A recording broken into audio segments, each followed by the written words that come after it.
Hola, muy buenos días. Gracias por acompañarnos en la programación de Zoom TV Latino. Los invito a hacer una oración para poder estudiar la palabra del Señor. Vamos a orar. Padre Santo, gracias Señor, porque permites que podamos estudiar tu santa palabra con libertad. Sabemos que vendrán momentos difíciles y te pedimos que tu Santo Espíritu grabe el mensaje que has preparado en esta mañana en nuestras mentes. Acompáñanos con tu amor. En el nombre de Jesús oramos. Amén, Señor. Les agradecemos por acompañarnos. Hoy vamos a estudiar un tema que creo que es importante para el crecimiento de nuestra vida espiritual, para nuestras familias, para cualquier ministerio que representamos y para la iglesia en general. En el Perú existe entre 4.000 a 4.500 variedades de papas y conozco alguna cantidad de ellos. Cuando nosotros nos ponemos a investigar cuál es la semilla de la papa, podemos ver que la semilla de la papa sale de la misma cosecha que se ha sacado de la tierra. Se escoge una papa de mejor calidad, las más grandes, y eso es lo que se utiliza para el consumo o para la venta. Pero las más pequeñas es la que se utiliza como semilla. Esa es la semilla de la papa. En algunos lugares existe un efecto que conforme se va sembrando la papa va perdiendo calidad. Los plantones de papa producen cada vez menos y las papas son cada vez más pequeñas. Así que en diferentes partes del mundo se han hecho estudios para poder conservar una mejor calidad, pues en cada cosecha la calidad de la cosecha, del fruto final, se va perdiendo. Leí una historia hace un tiempo atrás, la verdad la leí en una revista, estuve tratando de encontrar esa información, pero no pude encontrarla. La historia es de una mujer que al darse cuenta, allá en el Perú, al darse cuenta que la calidad del fruto de su papa estaba cada vez perdiéndose, ella consiguió sacar una semilla distinta, una semilla que podía hacer de que la calidad del fruto permanezca cosecha tras cosecha. Y cuenta la historia de que ella sacó de la flor de la papa una semilla que pudo sembrar y se dio cuenta que la calidad había mejorado. Esta mujer se llamaba Tomasa y la papa que ella empezó a promover le llamaron la papa Tomasa. Lo hizo con el fin de que el fruto final siempre sea mejor, pues es común que con el pasar de la siembra se pierda la calidad del fruto. Esta historia en cuanto a la variedad de la papa y cómo se pierde la calidad del fruto nos sirve como introducción para poder entender cómo con cada generación se va perdiendo la calidad del cristianismo. Hace un tiempo atrás, exactamente en el año 2008, un autor adventista escribió un libro que en una traducción en español, en una traducción más amigable, le llamaron La visión apocalíptica y la neutralización del adventismo. Ese fue el título con el cual se tradujo en español. Hay otras formas como se tradujo de una forma quizás un poco más directa. El mismo libro fue traducido como La visión apocalíptica y la castración del adventismo. El autor de este libro, que quizá alguno habrá leído, trata la idea de que el adventismo del séptimo día ha perdido la capacidad de tener hijos naturales, que con cada generación se va perdiendo la calidad de la visión adventista del séptimo día, del cristianismo que permanecía al principio. Y por eso que en una traducción se le ha puesto la castración del adventismo, pues según el autor, el adventismo ya no puede tener hijos naturales, es decir, verdaderos adventistas del séptimo día. Todo lo contrario a lo que se quería está pasando, que los nuevos adventistas tienen otro origen. ya no son naturales. La calidad del fruto se ha ido perdiendo cada vez más.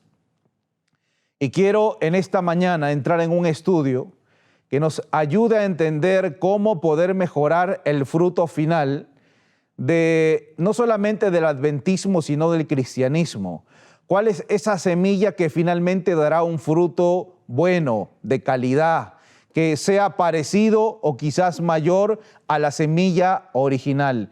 El estudio de esta mañana tiende a dar una solución de las tantas que puede haber en cuanto a cómo tener un adventismo puro y fiel. Y para eso vamos a abrir nuestras Biblias en el libro de Juan, en el capítulo 12. Juan capítulo 12, versículo 20 hasta el versículo 25 será nuestro texto inicial. Antes de leer el texto, quiero explicar un poco del santuario en los tiempos de Jesús. Conocemos que el santuario estaba dividido por lo menos en 3 partes. Algunos dicen que son 4, puede ser 4 o 3. Los 4 para algunos es el pueblo, el atrio, el lugar santo y el lugar santísimo. Para algunos es 3, el lugar santísimo, el lugar santo y el atrio. En los tiempos de Jesús habían 2 atrios. Un atrio que era un cerco que se le hacía al tabernáculo, donde solamente podían entrar judíos de raza, de sangre judía. Después de ese atrio había una puerta donde había un atrio un poco más grande, donde podían entrar gente de diferentes nacionalidades. Entre algunos que entraron a ese atrio para gentiles eran unos griegos. Y estos griegos tenían una solicitud.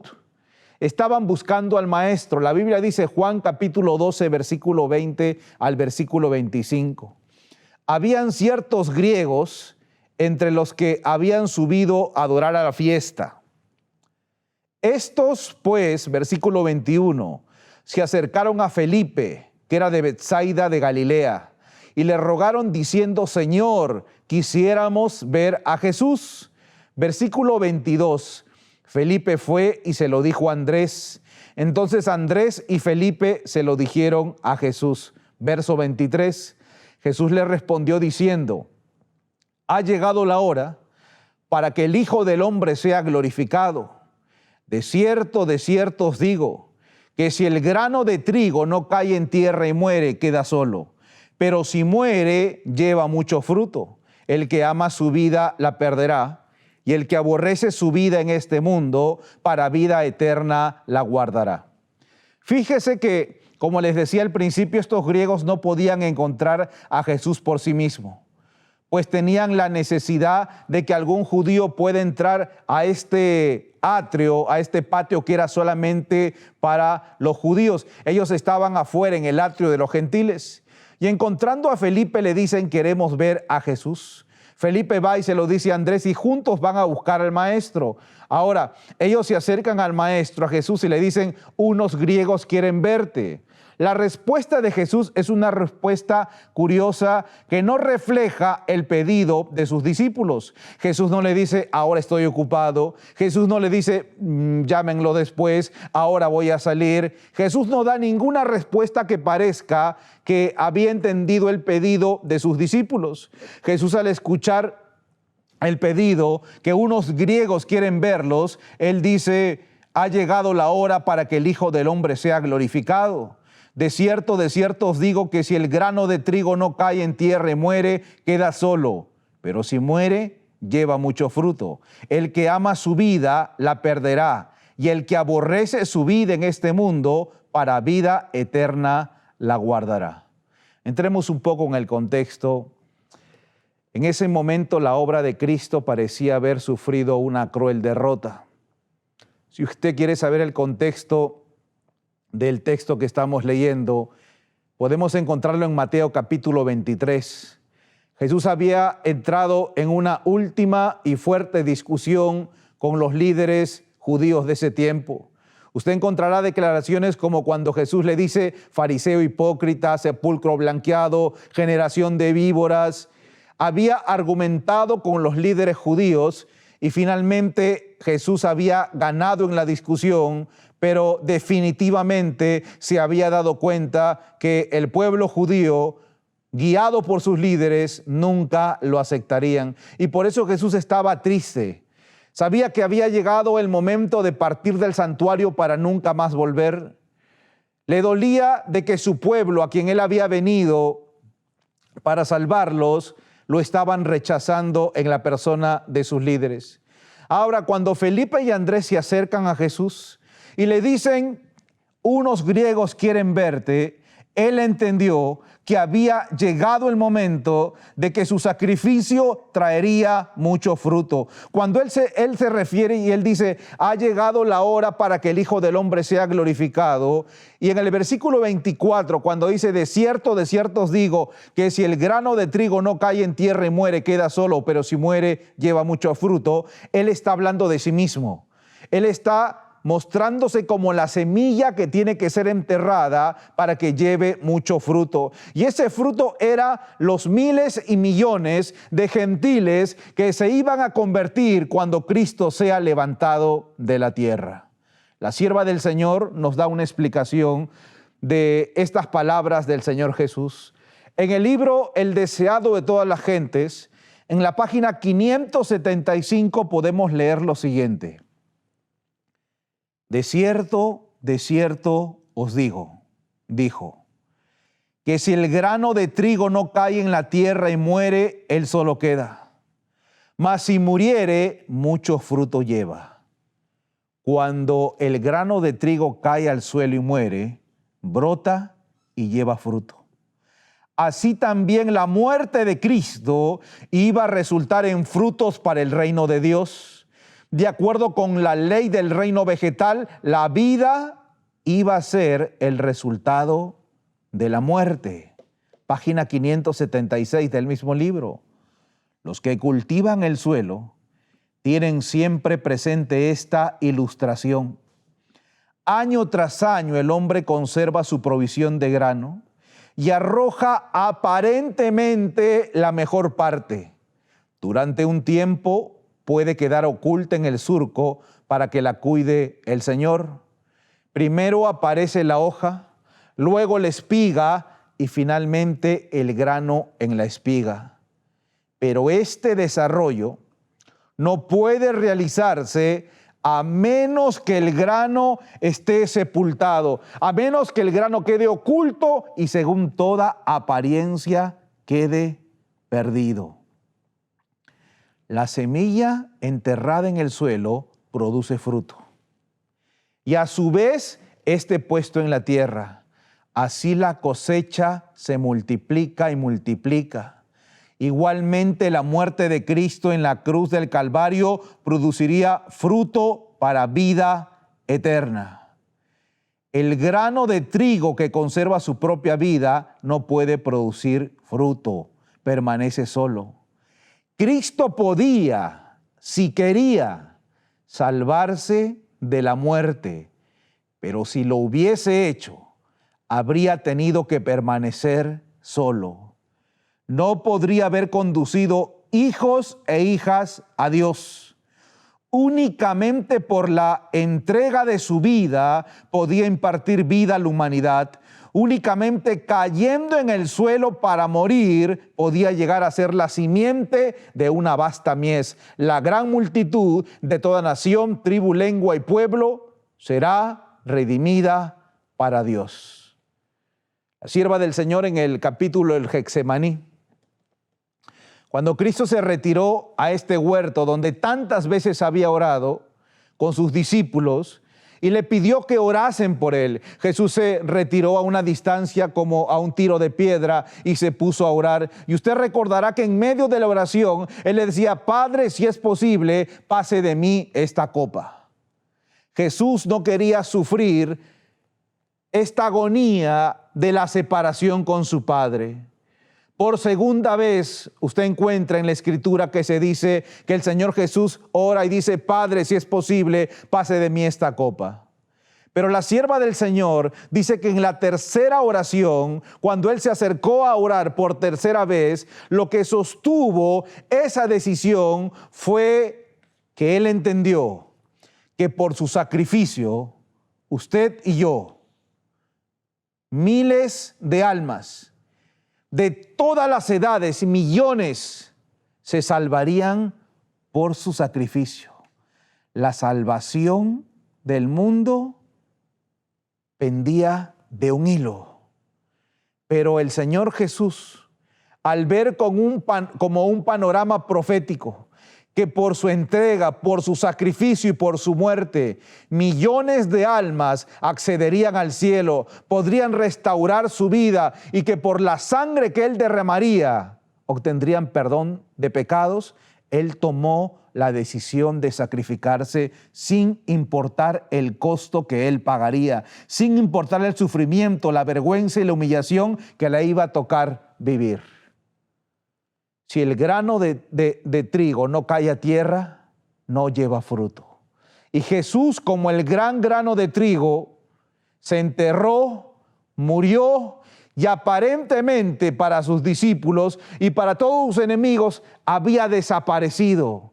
Pero al tercer día brotó y finalmente dio fruto y una cosecha abundante. Esta es la experiencia de Cristo. Y ahora, hermanos, no solamente tiene que ser la experiencia de Jesús.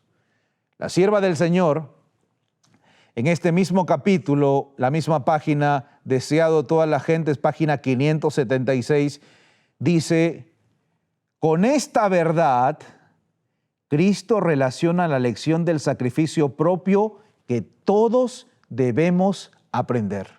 Es decir, que esta forma de llevar fruto, la de Cristo, no era solamente para Él.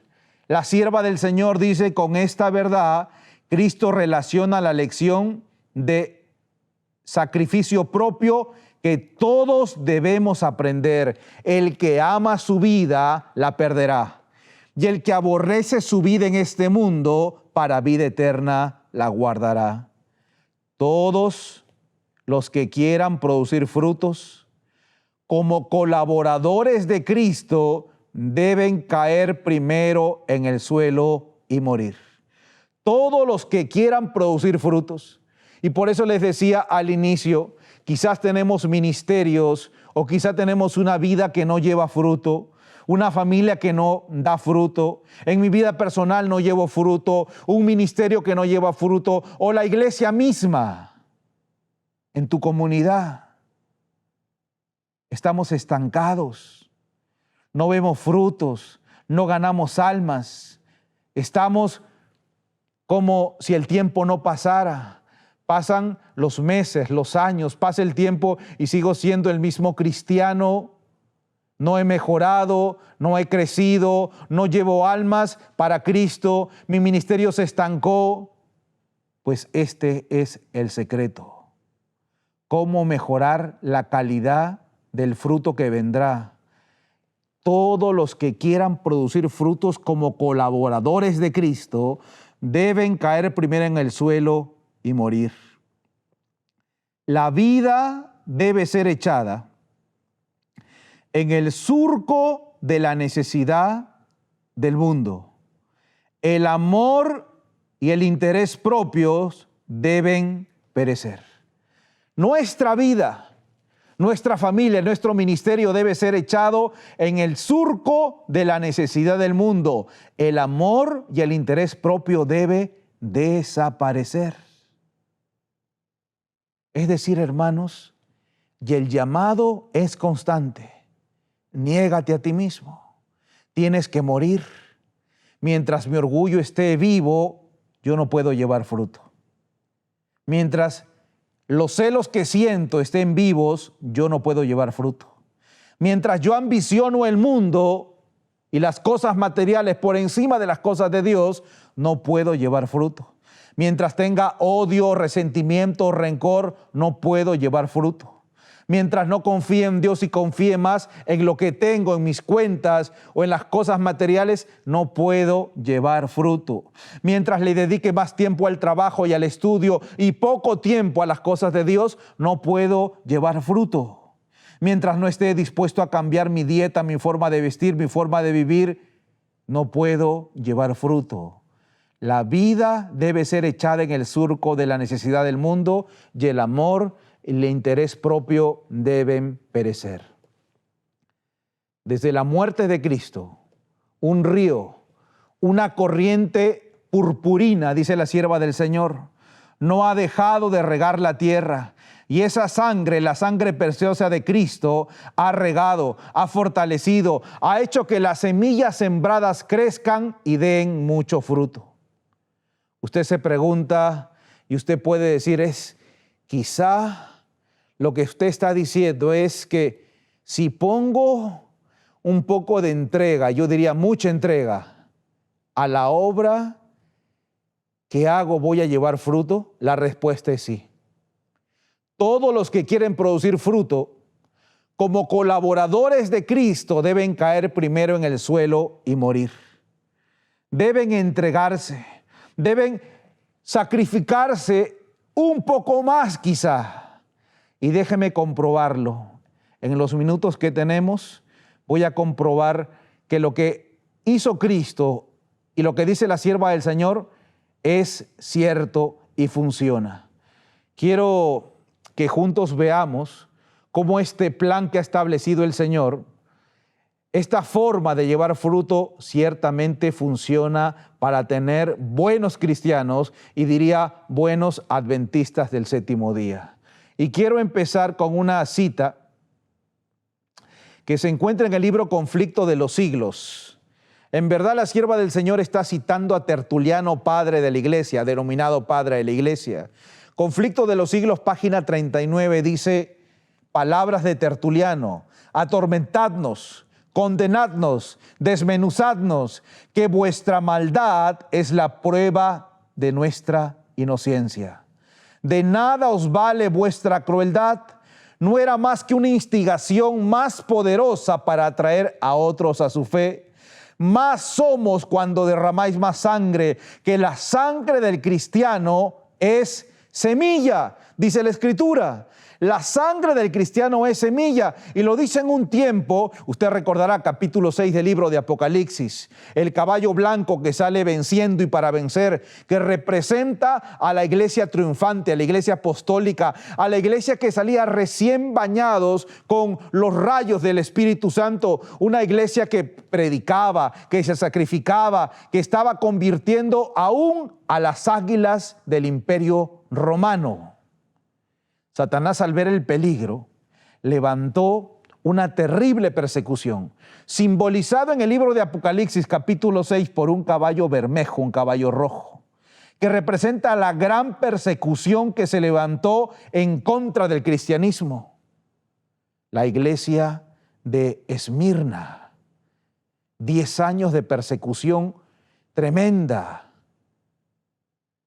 Pero encontramos que en ese tiempo, mientras más se perseguía a los cristianos, más se convertían al cristianismo.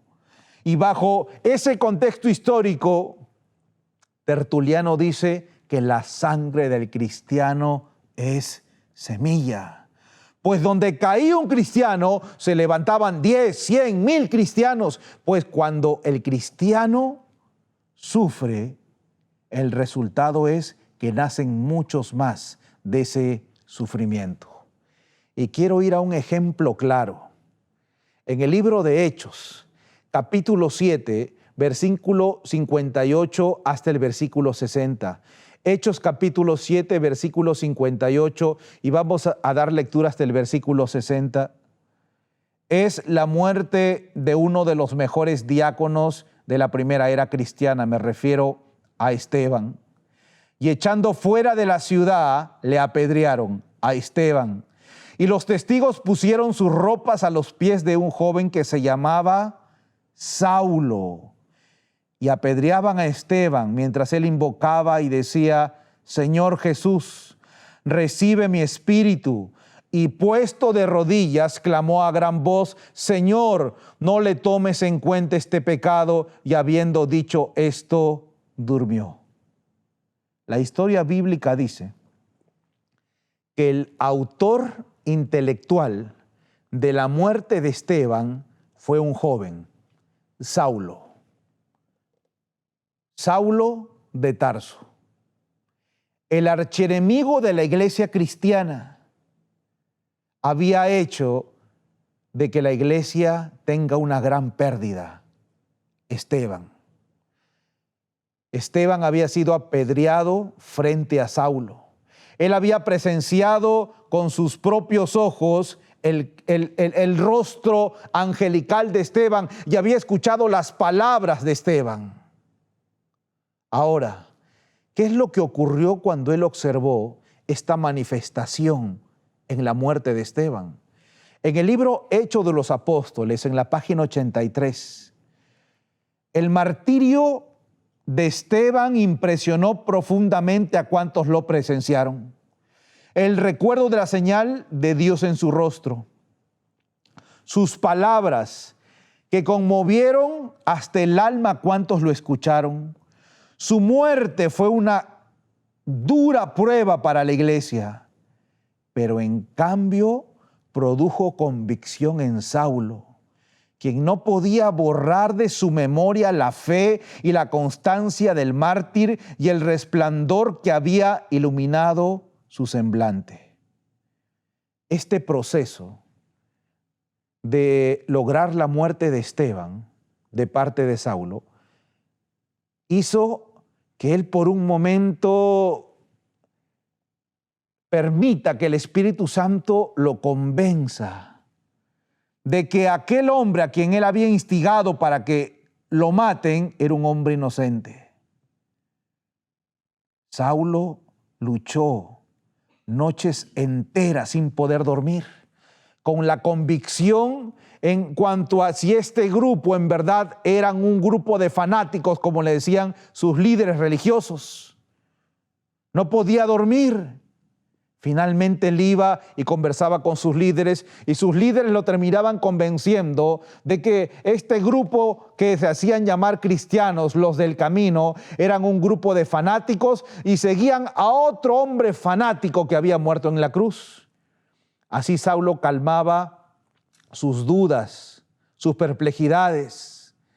Después de este evento de la muerte de Esteban, Saulo de Tarso siguió persiguiendo a cristianos, yendo a sus casas, llevándolos a la muerte, y finalmente el Sanedrín vio cuán útil era Saulo de Tarso para su causa y lo promovieron a formar parte del Sanedrín.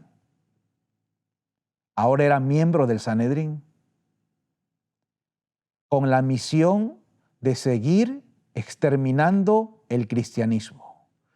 La sierva del Señor dice en los Hechos de los Apóstoles, página 84, después de la muerte de Esteban, Saulo fue elegido miembro del Sanedrín en premio a la parte que había tomado en aquella ocasión.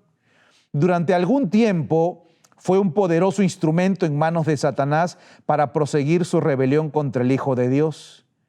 Pero pronto este implacable perseguidor iba a ser empleado para edificar la iglesia que estaba a la sazón demoliendo. Alguien más poderoso que Satanás había escogido a Saulo para ocupar el sitio del martirizado Esteban, para predicar y sufrir por el nombre y difundir extensamente las nuevas de la salvación de su sangre. Página 92 del mismo libro. Saulo había tomado una parte destacada en el juicio y la condena de Esteban, y las impresionantes evidencias de la presencia de Dios con el mártir le habían inducido a dudar de la justicia de la causa que defendía contra los seguidores de Jesús. Su mente estaba profundamente impresionada. En su perplejidad se dirigió a aquellos en cuya sabiduría y juicio tenía plena confianza. Los argumentos de los sacerdotes y príncipes lo convencieron de que eran un grupo de gente extremista y fanática. Ahora, hermanos, el Espíritu Santo estaba trabajando en el corazón del perseguidor. Aunque él no lo sabía, estaba abriendo las puertas de su mente y de su corazón para que un poder más poderoso que las tinieblas, que la influencia de hombres sabios según el mundo, entregados al mal. Saulo estaba abriendo su mente a la poderosa influencia del Espíritu Santo. Y cuando pidió cartas para ir y perseguir a los cristianos, conocemos la historia camino a Damasco. resplandeció una luz tan brillante que lo cegó y lo hizo caer del caballo. Hechos de los Apóstoles, página 94, dice: en aquel momento de celestial iluminación, la mente de Saulo actuó con notable rapidez. Las profecías de las Sagradas Escrituras se abrieron a su comprensión. Vio que el rechazamiento de Jesús por los judíos, su crucifixión, resurrección y ascensión habían sido predichos por los profetas y se demostraron que era el Mesías prometido. El discurso de Esteban, de que era el Mesías prometido, el discurso de Esteban en ocasión de su martirio, le vino vívidamente a la memoria. Y Saulo comprendió que el mártir había contemplado en verdad la gloria de Dios cuando dijo: he aquí veo los cielos abiertos y al Hijo del Hombre que está a la diestra de Dios. Los sacerdotes habían declarado que esas palabras eran blasfemias, pero ahora Saulo sabía que esas palabras eran verdad. En aquel momento de divina revelación recordó Saulo, aterrorizado, que con su consentimiento había sido sacrificado Esteban por dar testimonio del Salvador crucificado y resucitado. Y después fue instrumento para que muchos otros dignos discípulos de Jesús encontrasen la muerte por cruel persecución. Ahora escucha la voz: Saulo, Saulo, ¿por qué me persigues? Y ahora la respuesta de Saulo es: ¿quién eres? Y la respuesta de esta luz dice: yo soy Jesús a quien tú persigues. Y la respuesta de Saulo denota que en ese momento había ocurrido lo que llamamos la conversión, porque él dice: ¿qué quieres que haga? La respuesta de Saulo, ahora convertido en Pablo, ¿qué quieres que haga?, denota que él estaba dispuesto a servir, a hacer, a entregarse por completo del todo. Estaba dispuesto a dejar su propósito de vida, su profesión, su influencia, sus ganancias, todo lo que tenía. Dice: ¿qué quieres que haga? Cuando el cristiano o el ser humano responde al llamado de Dios diciendo: Señor, ¿qué quieres que haga?, denota que en ese corazón ha ocurrido una conversión. Saulo de Tarso se convirtió ahora en el apóstol Pablo, el mayor apóstol de los gentiles, un siervo de Dios que no iba a estar quieto en una iglesia, un siervo de Dios que se pasó la vida viajando por aquí, por allá, estableciendo iglesias, escribiendo cartas, luchando en contra del fanatismo, del extremismo, pero también hablando de Cristo y este crucificado. Hermanos y hermanas, Pablo, el gran apóstol a los gentiles, fue el resultado del testimonio de Esteban. La iglesia había sufrido una gran derrota al perder a este diácono tan útil para la obra de Dios, a Esteban, pero Dios había preparado un hombre que lo representaría por diferentes lugares y que estaría dispuesto a todo con tal de darle la honra y la gloria al Señor. El apóstol Pablo no es otra cosa que el fruto de la semilla que sembró Esteban con su propia sangre. Ahora, hermanos, ¿qué es lo que pasó con Pablo? Miren qué dice Hechos de los Apóstoles, página 428. Aunque también menciona a Pedro, usted se dará cuenta que la vida sacrificada de todos los discípulos de Cristo no era otra cosa que semilla, que su sangre regaba la semilla y los frutos salían de manera natural. Hechos de los Apóstoles, página 428. La providencia de Dios permitió que Pedro acabase su ministerio en Roma, donde el emperador Nerón le mandó a prender en los días que fue preso Pablo. Así, los dos veteranos apóstoles, durante tantos años separados, iban a dar su postrer testimonio por Cristo en la metrópoli del mundo y derramar su sangre como semilla de una copiosa cosecha de santos y mártires. La sierva del Señor lo dice, que tanto Pedro como Pablo iban a derramar su sangre como semilla de una copiosa cosecha de santos y mártires. ¿Saben, hermanos? La iglesia pensaba que cuando perdía a uno de estos grandes hombres, sufría una gran pérdida. Muchos se lamentaban al decir, ¿qué será de la iglesia sin este gran líder Pablo? ¿Qué será de la iglesia sin este líder Pedro? Porque en nuestra mente finita, en nuestra visión material, a veces creemos que la muerte es el fin. Pero para el Señor, el propósito que puede tener para con nosotros trasciende a nuestra muerte. Aún después de la muerte, los verdaderos hijos de Dios dan testimonio.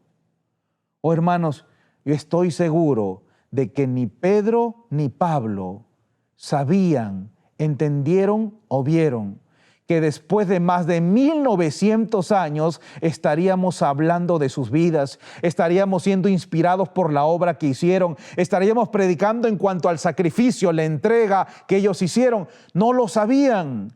Después de más de 1900 años, la vida de Pedro y Pablo siguen inspirando a muchos para que entreguen su vida y le sirvan al Señor. Derramar su sangre como semilla de una copiosa cosecha de santos y mártires. Vayamos un poco más adelante. En el año 538 se levanta el papado. Una intolerancia religiosa como nunca antes se había visto. Se le quitó la palabra de Dios al pueblo.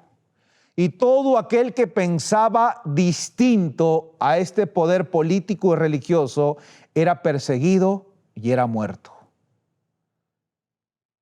En el siglo XII aparecen los valdenses, un grupo de cristianos que respetaba la palabra de Dios por encima de cualquier tradición.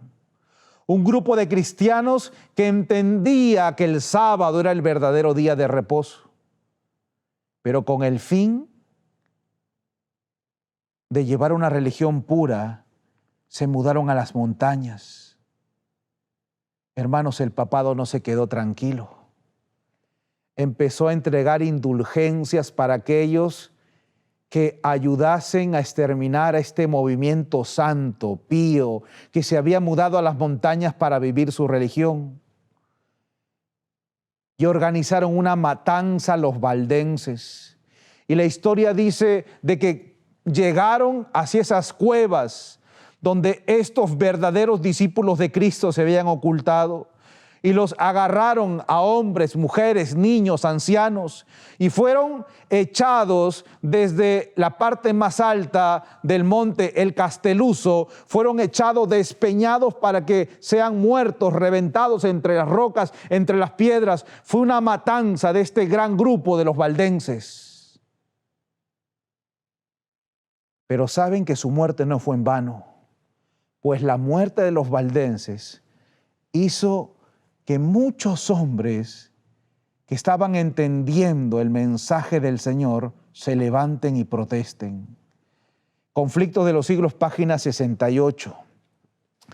La obra de estos misioneros empezó al pie de sus montañas, en las llanuras y valles que le rodeaban, pero se extendió mucho más allá de esos límites, descalzos y con ropa tosca, y desgarrada por las asperezas del camino como la de su maestro.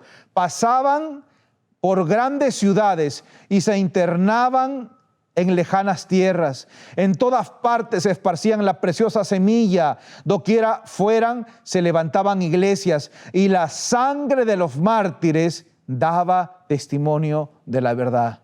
La sangre de los valdenses no fue derramada en vano. Ninguna vida de algún hijo de Dios fue en vano, porque la sangre del cristiano es semilla.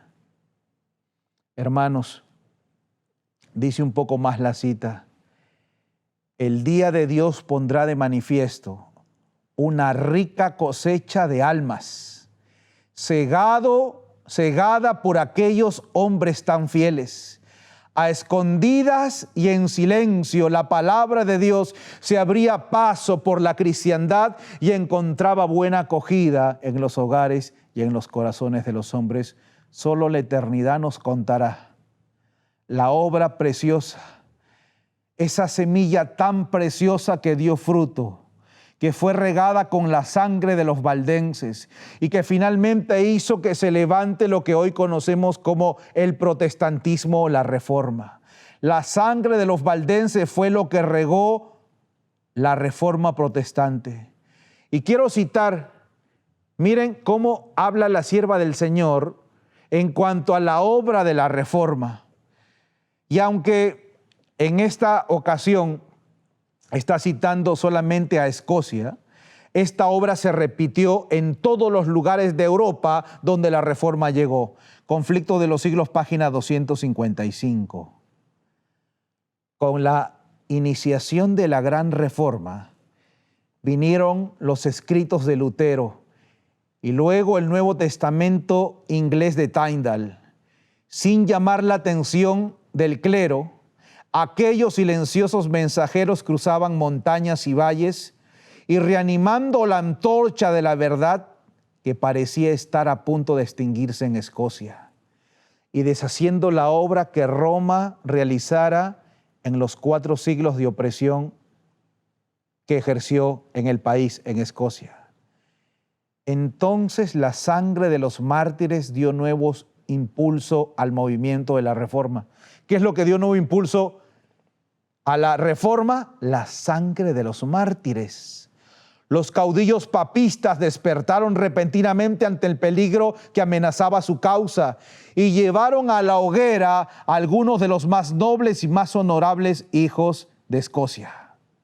El papado, cada vez que empieza el cristianismo a entrar en diferentes lugares, lo único que sabe el diablo hacer es perseguir, matar, destruir, torturar. Pero siempre equivocadamente. Llevaron a los más distinguidos predicadores a la hoguera. Lo clavaron en una estaca en la tierra, los amarraron, les pusieron leña al derredor y querían con eso frenar la proclamación del evangelio. ¿Saben qué dice la sierva del Señor? Pero con esto lo único que hicieron fue cambiar la hoguera en púlpito, desde el cual las palabras dichas por estos mártires al morir resonaban por toda la tierra escocesa y crearon en el alma del pueblo el propósito bien decidido de liberarse de las cadenas de Roma. Hermanos y hermanas, ¿dónde las palabras de estos siervos de Dios tenían más eficacia? ¿Dónde despertaba más la conciencia? ¿Desde un púlpito o estando en la hoguera, quemándose, a punto de entregar su vida por lo que amaban, por la obra de Dios? Los prelados papales no tenían el conocimiento y la sabiduría. Actuaban siendo instigados por el príncipe de las tinieblas, con el único propósito de destruir, pero no entendían que el púlpito de la hoguera era un mejor púlpito, porque no solamente se predicaba con la palabra, sino con una entrega total de sacrificio. Y muchas almas eran regadas y germinaban porque habían sido regados con la sangre de estos mártires. Una de las historias más fascinantes que encontramos en la época de la Reforma es una historia que tiene que ver con Juan Hus. Hus, su apellido, Juan Hus, el apellido Hus, significa ganso en checo. Hus nació en Husinek, que quiere decir en checo tierra de gansos. El apellido de Juan Hus no era otra cosa que un ganso, el reino de Bohemia.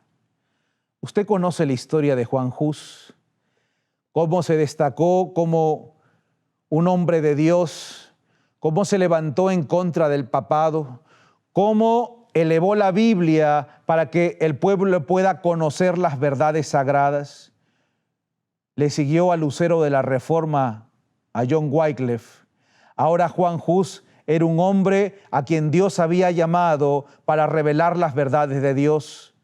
Sus escritos habían causado terror entre los papistas.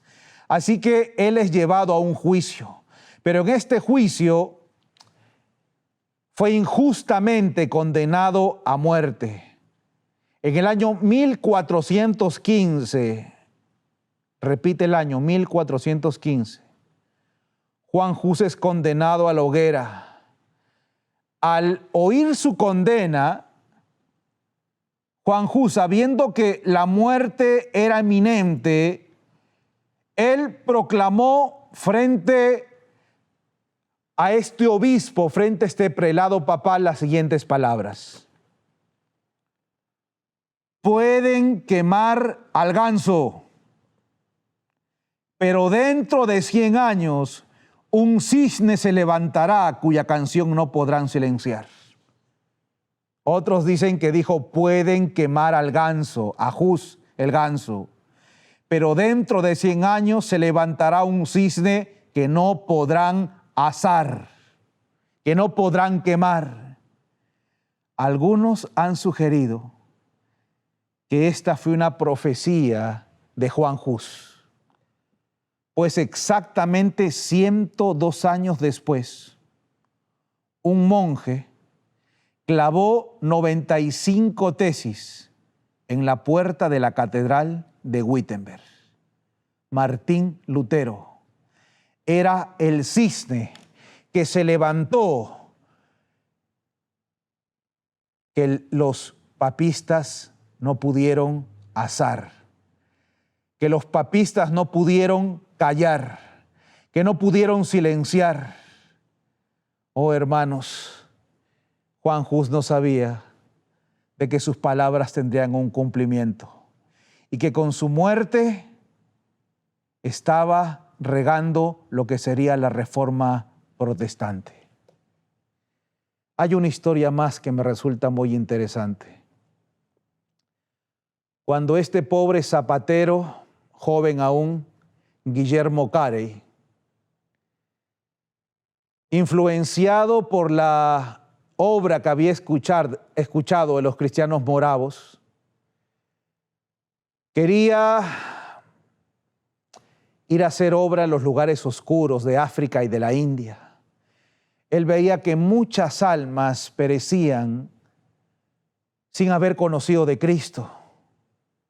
Así que él promueve una misión bíblica para que puedan ir a predicar a estos lugares. La historia dice que en una iglesia bautista se habían reunido los líderes de la iglesia y Guillermo Carey estaba animando a la gente para ir a predicar a estos lugares oscuros, a estos paganos que no conocían al Señor. Quería que vayan, que se organicen para ir a predicar a la India. Cuando un líder bautista, un anciano, lo interrumpió y bruscamente le dijo a este joven Guillermo Carey: siéntese, joven, es usted un entusiasta, pero si Dios quisiera predicar a los paganos, lo haría sin avisarnos ni a ti ni a mí. Siéntese. Mis hermanos, Guillermo Carey no se sentó.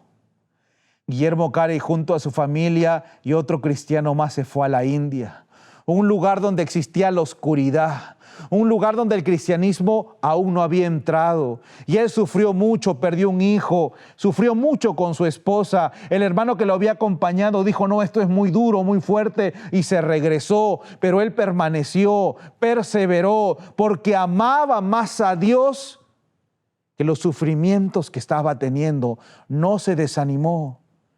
Hermanos, los resultados de su obra, según lo dice la historia, es de que años después él abrió una escuela de teología donde se enseñaba la Biblia.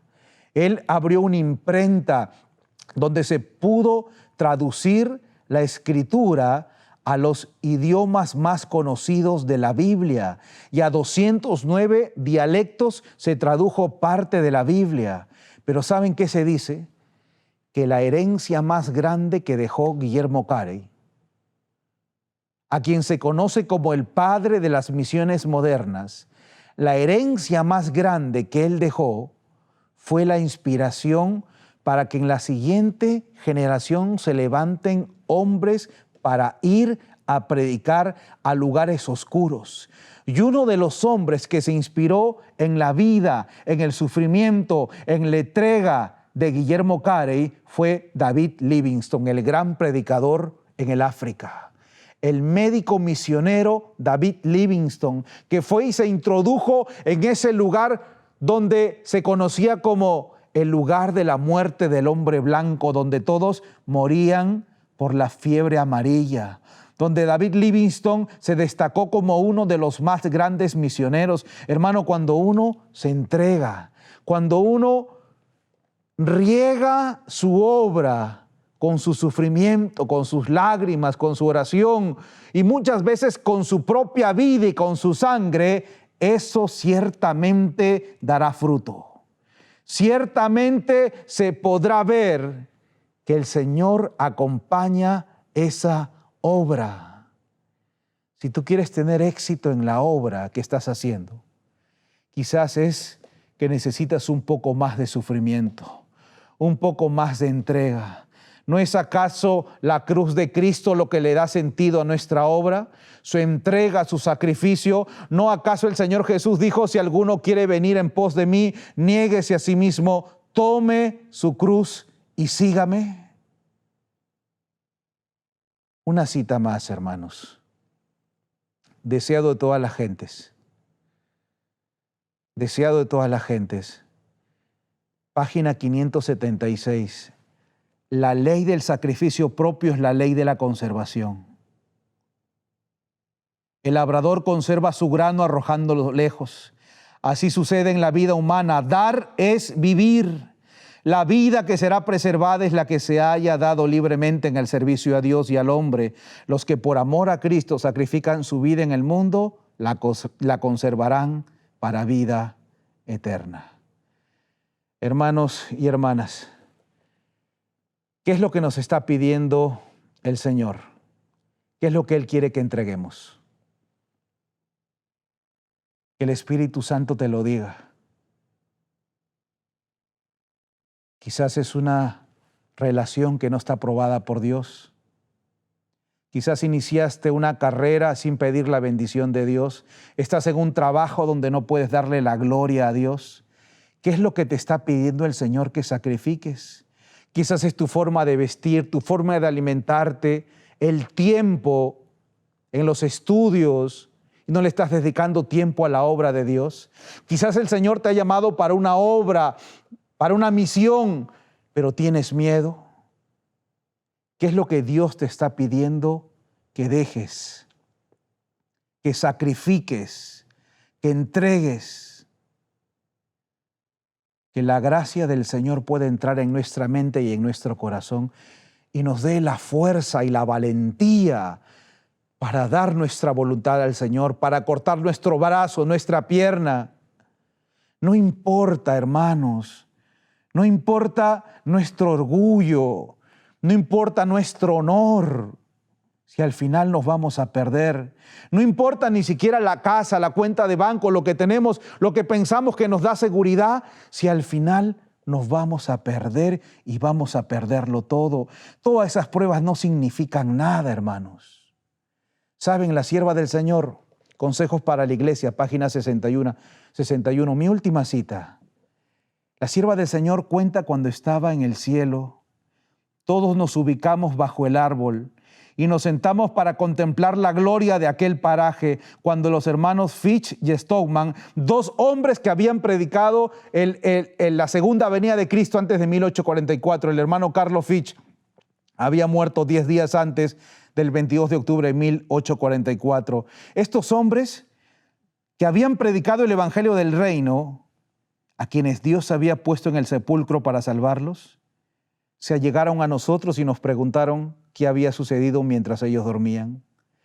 Procuramos recordar las pruebas más grandes por las que habíamos pasado. Ella dice, pero resultaban tan insignificantes frente al incomparable y eterno peso de gloria que nos rodeaba, que no pudimos referirlas y todos exclamamos, ¡aleluya! Muy poco nos ha costado el cielo. Pulsamos entonces nuestras áureas arpas, cuyos ecos resonaban en las bóvedas del cielo. Hermanos, lo que el Señor nos llama a dejar no se compara a lo que el Señor nos quiere dar. La sierva del Señor, cuando se puso a pensar, ¿qué me costó una mujer que entregó su vida por completo, que perdió a sus hijos, que perdió a su esposo en la obra de Dios? Se puso a pensar, ¿cuánto costó el cielo? Y ella dice, no pude recordar algo y por eso no lo referí. ¿Qué es lo que el Señor te está llamando a dejar? Es mejor pedirle poder al Señor y poder entregarle nuestra vida, nuestro tiempo, nuestros talentos, nuestros tesoros, nuestra familia, todo lo que somos. Cuando usted vaya al cielo, tratará de recordar el sacrificio que hizo y no lo recordará, pues en comparación con el eterno peso de gloria, significan nada. Cosas que ojo no vio, oído oyó, están preparadas para los redimidos. Toma la decisión, que el Señor te dé fuerza y valentía para que puedas entregar, para que puedas regar con tu sangre, con tu sufrimiento, tu vida, tu familia y tu ministerio. La iglesia de Cristo necesita de hombres que estén y mujeres dispuestos a entregarse. Que el Señor pueda bendecirte. Que el amor de Dios cubra tu corazón y puedas decirle, Señor, tú me amaste, yo me entrego a ti porque tú me amaste primero. Te invito a hacer una oración. Padre Santo, tú nos has hablado a través de tu palabra. Te pido que pongas la convicción de entrega en tus hijos, Señor. Yo no lo sé. Tú sabes qué le estás pidiendo a dejar, a dónde los has llamado, qué es lo que tienen que dar, ir. Padre Santo, que tu gracia trabaje en sus corazones y que puedan unirse al grupo de hijos tuyos que están dispuestos a entregarlo todo. Bendícenos y guárdanos. Graba este mensaje en nuestra mente y en nuestro corazón. Te lo pedimos en el nombre de Jesús. Amén, Señor.